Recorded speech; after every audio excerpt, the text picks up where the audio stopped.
Welcome back to Morning Cup of Brand Spark, the Mirror Conversations. This is a place where things slow down, and we talk about the moments that quietly and sometimes unexpectedly change how we see success, happiness, and ourselves. Today I'm joined by Larry Kesslin, entrepreneur, author, and chief connector of Five Dots. Larry's work blends personal development, spirituality, and lived experience. And his newest book, The Joy Molecule, explores what happens when we get clear on our what, who, and our why. But the moment that shaped this chapter of Larry's life didn't happen in a boardroom. It happened during a month in Africa in 2012, an experience that completely transformed how he understood success, joy, and presence. This is a conversation about unlearning old identities and reconnecting with what matters and redefining what a well-lived life actually looks like. In the mirror light I see what's true. The spark in me, the spark in you.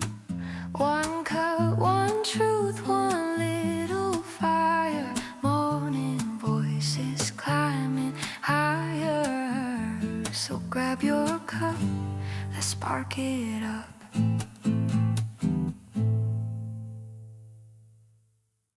Hello, Larry. Thank you for joining me today. My pleasure, Gina. It's a pleasure to be here. So what's in your cup today? My cup is always filled with water. I drink a lot of water. My daughter and I used to have a competition about how much water we can drink in a day. So that's most of what's in my cup. I'll drink coffee periodically, but it's not my drink of choice. Water is definitely my drink of choice. And I would say I love fresh squeezed juice. I think that is such a healthy competition to have with your daughter. I wish I could try that with my 12-year-old son, but he will roll his eyes at me and say, water is the most disgusting thing on the planet. Good filter will help, especially in Amsterdam. The water definitely has some challenges, I think. We're recording on a Friday, and quite often I record earlier in the week. So I have one question for you before we get into your mirror story or all of your journey. If you had to describe your week in one word, what would it be? I would say alive. I mean, this week has been filled with lots of opportunities for learning. And to me, that is life, is that God keeps giving us lessons every day, and we have the opportunity to learn them or to ignore them. And if we figure out the lesson, we get a new lesson. And if we forget the old lesson, we get it back. So it's kind of how I see the world every day. And I've had lots of lessons and lots of opportunities for learning this week. That's amazing.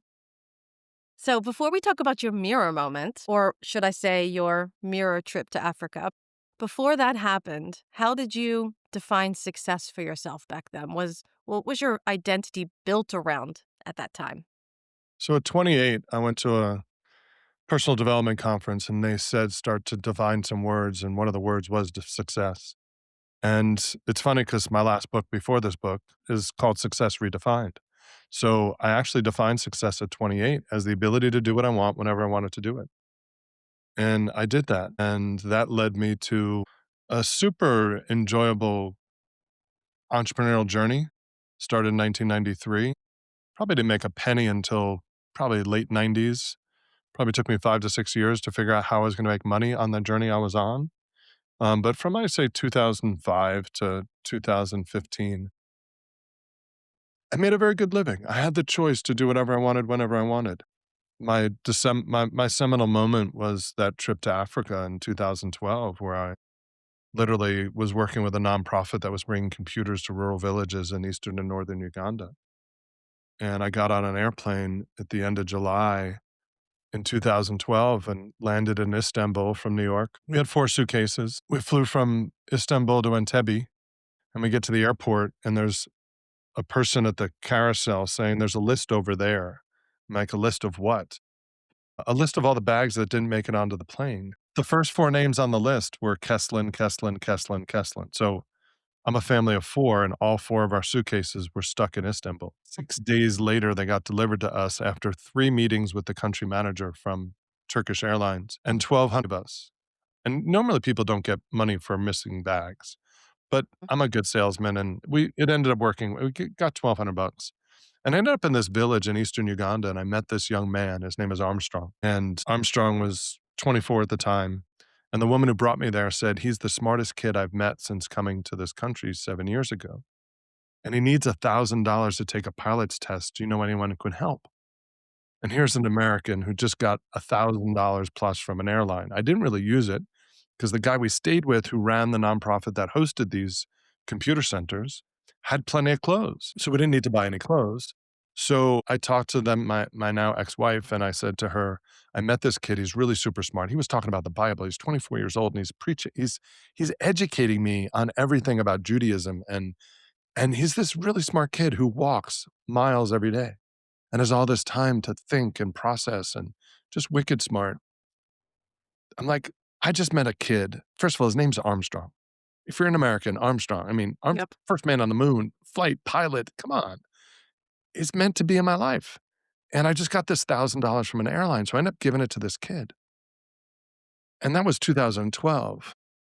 And boy, didn't you change his life with that at that moment? I'm a Mazunga. A white man in Africa is a Mazunga. So I hand this kid Yeah. $1,000, 10 $100 bills. I found out a couple years later because the story gets really fascinating. I ended up investing in Armstrong. So when we got back from our safari 2.5 weeks later, I see Armstrong at Wilson Airport in Nairobi. And he's like, Mr. Larry, I passed my test. I'm like, Armstrong, that's amazing. And he says, now I need money for flight lessons. So the last 13 years has been an investment in Armstrong. He now lives in San Francisco. I moved him to the United States in 2014. February 6th, I picked him up at the airport in San Diego. He had never been off the continent. I shouldn't say that. He walked to Israel at 16, whole nother story. But the reason that Africa changed my life is because I met people that had nothing, that were happier than anybody I've ever met. And it rocked my world. It really did. So I get back to United States. I fly from Nairobi to Cairo, Cairo to New York. It's 30 hours later. And I'm sitting at JFK and I'm sitting there and I'm like, I'm successful. I can do whatever I want whenever I want to do it. And I've met people that are happier than I am by far, and they have nothing. What is wrong with this picture? So it took me about 18 months. So January of 2014, I did my first TEDx talk called The Disconnected Connected World, which is the precursor to the book Success Redefined, which is the precursor to the joy molecule. And it's this whole life journey to what did I really see?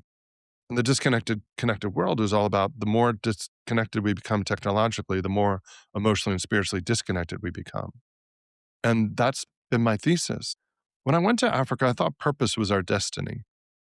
And I was all about purpose and I was throwing the purpose hammer everywhere. Like when you see a nail, everything's a hammer. And I'm a hammer and I'm like, purpose, purpose, purpose. And I realized after that trip that purpose is not my destiny. Purpose is a doorway. And the question is the doorway to what? And then as on this last 13 years, I have just learned that we as humans crave connection and purpose, where the joy molecule came from is this concept of conscious connection plus purpose equals joy. And I wrote that in the Success Redefined. And my writer looked at that and said, C2P, conscious connection plus purpose equals joy. C2P equals joy. So if H2O is the water molecule, then C2P must be the joy molecule. And I'm like, that is really cool. That was a decade ago. I did nothing with it for 10 years because I wasn't ready. The crazy part, Gina, I get back from Africa in 2012. Into 2013, I decided to pull my kids out of school a year later to go take a trip around the world. And during 2014, I was in an industry I didn't like. I was doing peer group. I was bringing together business owners of small IT companies to help them compare to each other, learn how to grow their businesses. I made a bunch of money. I helped sell a couple of companies, and I hated what I was doing. My business found me, I didn't find it. So at the end of 2014, I literally walked away from my own company that had made, I don't know, we did close to $3 million in 2014. We did $50,000 in 2015. And I was done. And my partner at the time says, "What are you gonna do?" I said, I just can't do this anymore. I don't wanna get on airplanes anymore." I was industry known, everybody knew me, and I ghosted the whole industry for a decade. But that Mm. decade, Gina, stripped so much from me and gave me so much. It really helped you to unlearn your old identity as well, and you let go of a lot, didn't you? I didn't know who I was because I was the Yeah. CEO, founder, and president of for profit, and I had no identity other than that. And the last 10 years I've gone from making the most money I ever made in 2012 and 13, and I've made less money every year since then. And now the last year is starting to change because I am me. I'm no longer the identity that I was taught. I'm no longer I have this thing in the joy molecule, it's called the 20 something rule. And I say from birth to 20, the world teaches you who it wants you to be. And from 20 to death, you get to choose. Am I going to live out what the world taught me to be? Am I going to figure out who I was born to be? And I also say that maybe one out of 1,000 is taught to be the person they were born to be. So the other 999 of us schmucks got to figure it out on our own because we were not taught to be the person we were born to be. So if that's the truth, then who are we? The better question is, what are we? I define joy at the end of the day as inner peace is synonymous with joy. And inner peace comes when you know what you are, who you are, and why you are. And I have a lot of really smart friends, and my gift in my world is connection. I teach it, I live it, I meet lots of people, people come through me. I'm a vessel for connection. And I could tell you story after story of people that said, "Larry, I'm looking for this." And that shows up a week later, and I make the introduction. It's not just a resource, it's the resource to do what needs to get done. And I just trust in my instincts now to do those things. But stripping away an identity, there's 5 lessons in the joy molecule. 8 stories of people I've met since 2012. Armstrong is the first one. So the whole story about losing the luggage and where the money came from, it's all in there. And Armstrong coming back and asking for money for flight lessons and how I built that relationship with him. Every Sunday, other Sunday morning, I'd played volleyball on the beach in San Diego at 8 o'clock in the morning. At 7 o'clock, I would call Armstrong. And we built this relationship over years. And it's crazy because our culture, I mean, you're born and raised here, but you live in Europe. When I travel internationally, the first question I get internationally is, "Who are you? And why are you doing what you're doing?" And the first question in the United States is, Yeah. "What do you do?" What do you do? Because people want to put you in a box. They want to figure out whether they can make money from you or you're going to sell them something or whatever. I don't know what it is. So when people ask me, what do I do now? I say, I'm a dad. I'm an athlete. I love sport. And I happen to be an entrepreneur and a coach and an author. And if you want to know how I make money and why, then why are you asking that? I hold potluck dinners, part of my business model. I coach. I help people figure out the ones that are super smart. I love really smart people that are successful based on our definition of success, but not happy. They know there's something inside missing. And it's not a lot. It's not a lot that's missing. But you asked me how I define success before Africa. What I haven't shared is how I define success after Africa. And it took me a while, but the book definition is the ability to do what I want whenever I want to do it while being part of something greater than myself. So when I was sitting in JFK Airport, I said, I'm done with success. I need to be significant. And what I didn't realize is that success without significance isn't success at all. So that's been the journey for me, is that significance by itself is not the destination. Significance is part of the journey. And I've been finding this inner peace of, so a big part of my life has been meditation. So somebody asked me when I coach, what is it that I'm really trying to help people do? And I'm helping them learn to be present, that the only moment that matters is right now. That our belief system is made up of stuff that we don't even understand. Because, in my opinion, and I'm not a psychiatrist, I'm a street kid. I did not go to school for any of this stuff. I just lived through the school of hard knocks. And to me, my belief system is made up of everything I've experienced in my life: touch, taste, sound, smell, all of it. And it's not actually what happened. It's my interpretation of what happened. So if it's my interpretation of what happened in front of me, And I'm one of 8 billion creatures on this planet, and I'm experiencing 1/8 billionth of what's happening in that moment. How could that be my truth?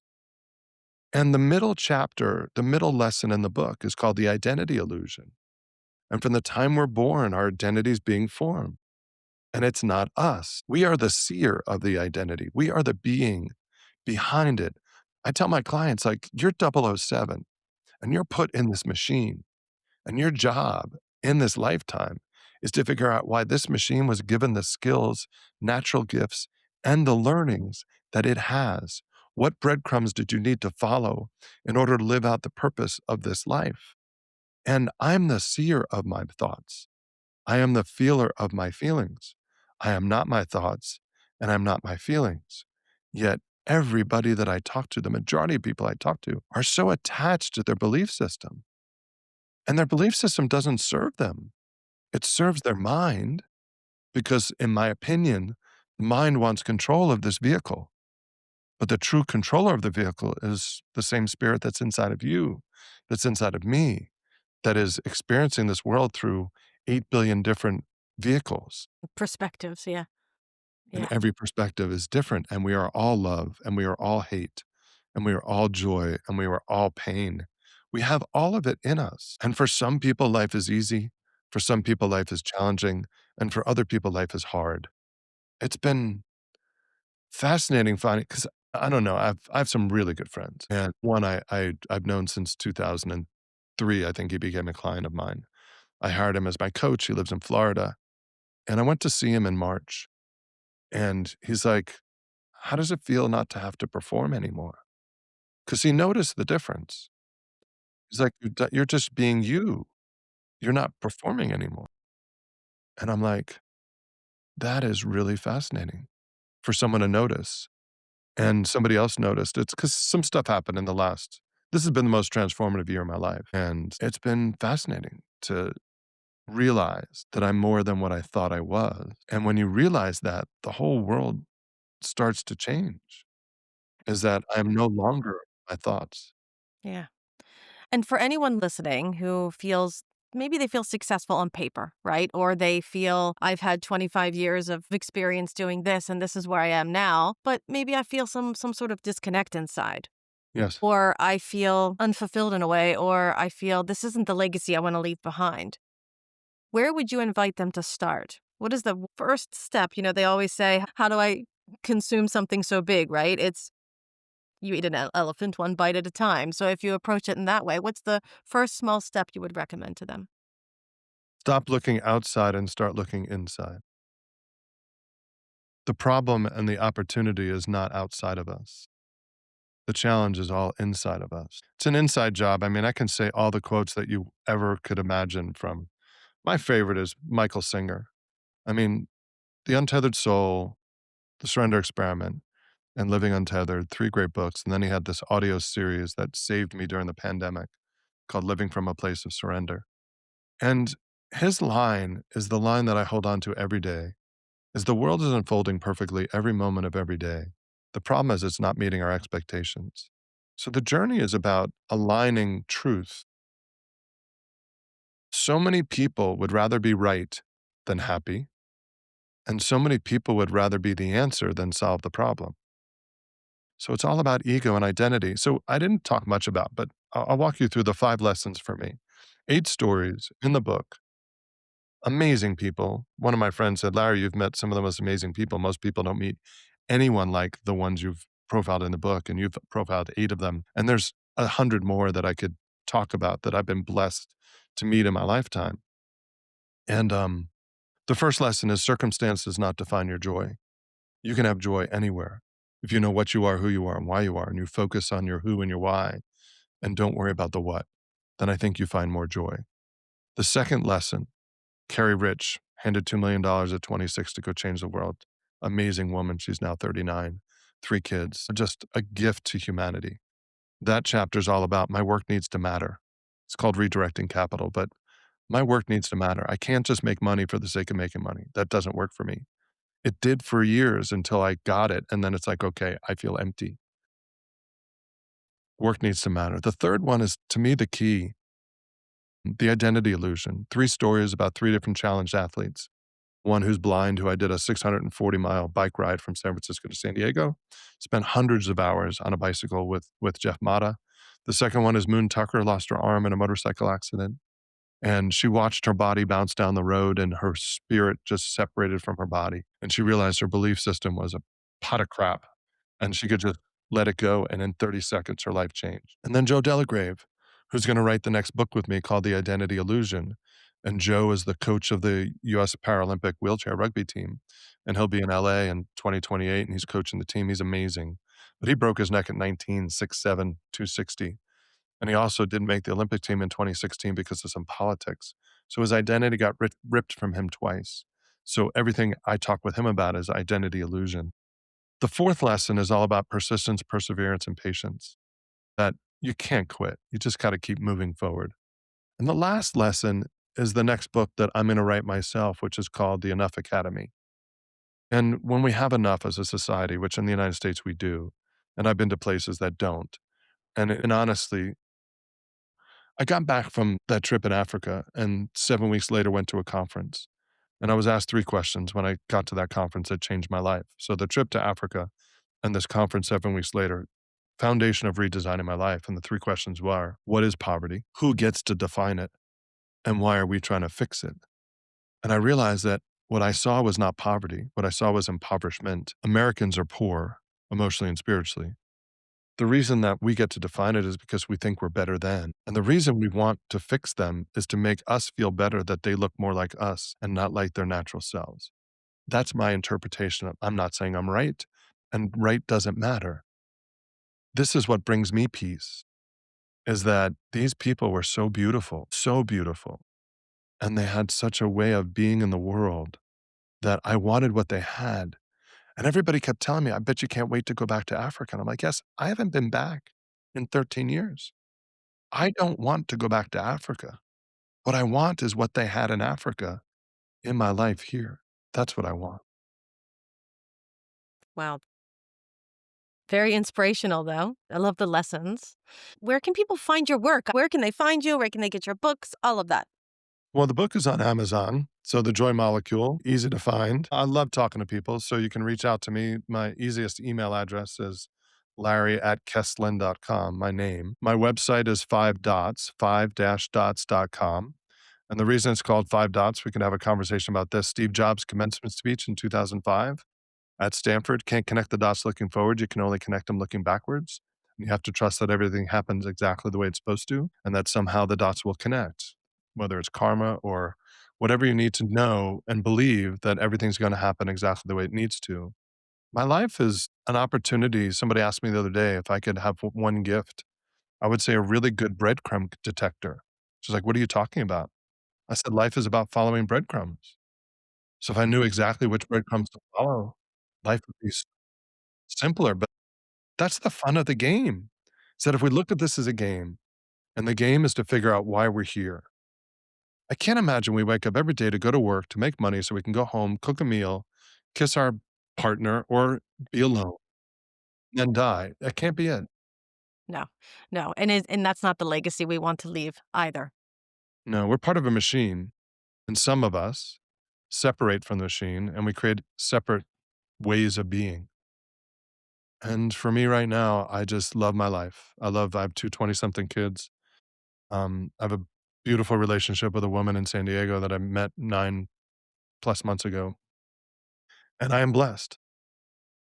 I love talking to people about their life and helping them understand that we have an opportunity to be impactful in other people's lives, yet we're insignificant. And you can tell when you meet people. I think the word angst is the best word these days. And Jonathan Haidt wrote the book, The Anxious Generation. I think there's a lot of anxiety in our society. And you can hear it in people. Crazy. Guess that's my next book. I guess that's the next one I have to read. Well, Larry, I thank you so much for joining me. My pleasure, Gina. Well, that was Morning Cup of Brand Spark with Larry Kesslin. A reminder that joy isn't something we earn later. It's something we reconnect with when we slow down, when we let go of old definitions, and when we come back to what's true to us. If this conversation invited you to question how you define success or happiness, then share it with someone who might need that little reminder today, too. Until next time, keep your coffee warm and your mirror close. In the mirror light I see what's true. The spark in me, the spark in you. One cup, one truth, one little fire. Morning voices climbing higher. So grab your cup, let's spark it up.